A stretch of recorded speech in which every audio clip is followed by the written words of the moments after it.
Assalamualaikum warahmatullahi wabarakatuh. Kembali lagi bersama Popeye TV.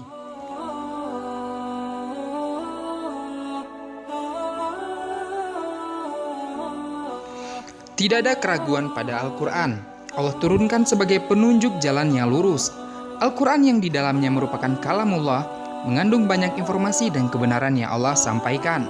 Dan kebenaran-kebenaran tersebut terus Allah perlihatkan kepada manusia dengan ditemukannya ilmu pengetahuan atau sains. Jika pada video-video terdahulu Popeye TV sudah membahas beberapa kebenaran Al-Quran yang terus Allah tampakkan, kali ini Popeye TV akan membahas lagi kebenaran-kebenaran Al-Quran yang semakin hari semakin nampak. Namun sebelum lanjut videonya, pastikan kalian telah berlangganan channel ini secara gratis dengan cara mengklik tombol subscribe dan menyalakan ikon loncengnya. Terima kasih.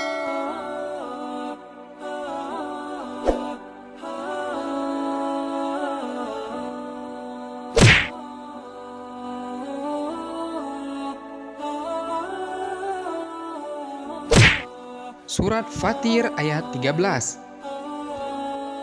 Dia memasukkan malam ke dalam siang dan memasukkan siang ke dalam malam dan menundukkan matahari dan bulan, masing-masing berjalan menurut waktu yang ditentukan.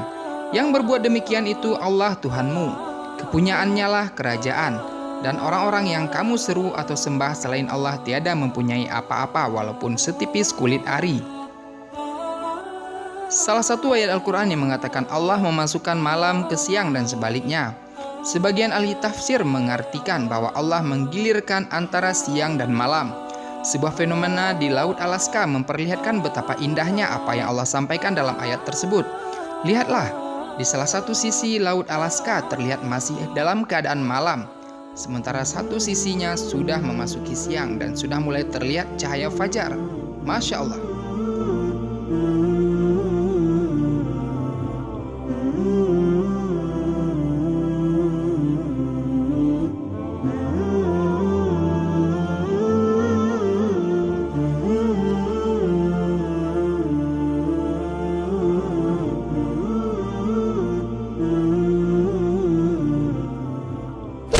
Surat An-Naba ayat 6 sampai dengan 7.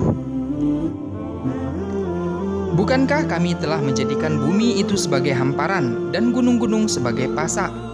An-Naba ayat 6 sampai dengan 7. Dalam Al-Quran yang Allah turunkan kepada Nabi Muhammad SAW 15 abad yang lalu, dijelaskan bahwasanya gunung sebagai pasak. Sama-sama kita ketahui bahwasanya pasak di dalam suatu model bangunan berguna sebagai penahan, sama layaknya paku yang berguna untuk mengokohkan sesuatu agar tidak goyang. Selain itu, sifat pasak dan paku yaitu menghujam jauh ke dalam suatu benda.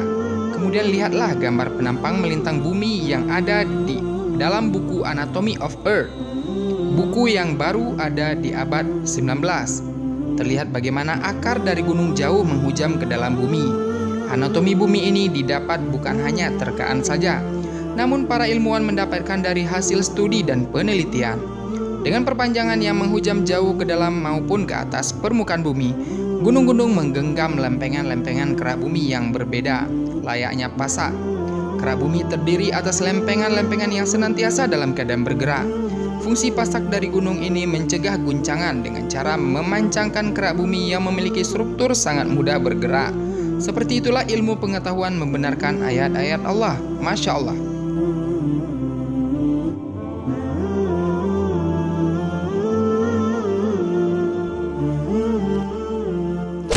Surat An-Nahl ayat 66. Dan sungguh pada hewan ternak itu benar-benar terdapat pelajaran bagi kamu.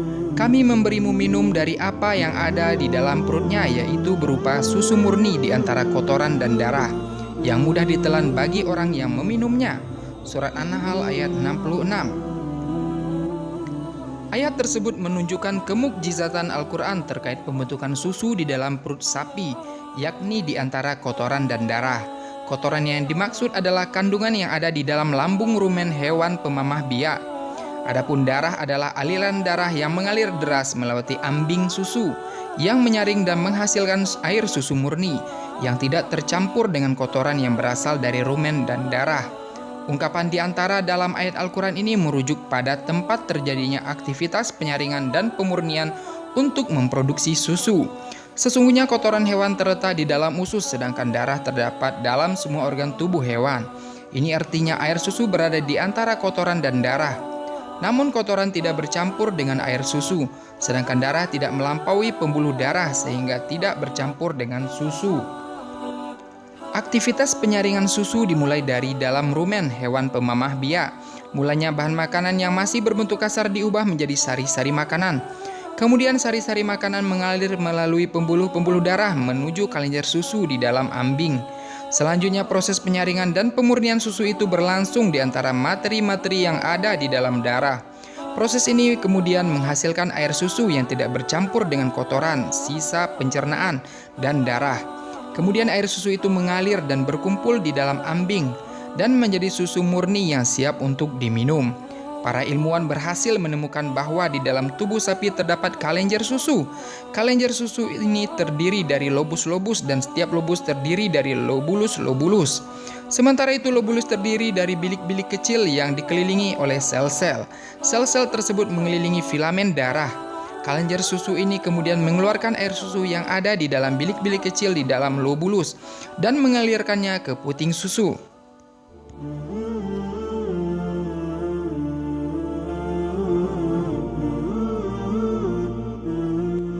Surat An-Nahl ayat 69. Dari perut lebah itu keluar minuman atau madu yang bermacam-macam warnanya. Di dalamnya terdapat obat yang menyembuhkan bagi manusia. Sesungguhnya pada demikian itu benar-benar terdapat tanda kebesaran Rabb bagi orang-orang yang memikirkan. Surat An-Nahl ayat 69.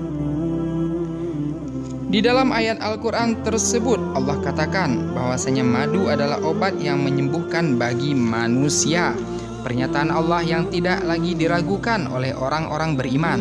Selain itu penelitian juga sudah membuktikan akan khasiat obat dari madu tersebut. Jika kalian yang masih kurang bukti akan kebenaran Al-Quran dan hanya yakin setelah ada penelitian, maka lihatlah hasil-hasil penelitian ini. Apakah kalian masih meragukan Al-Quran?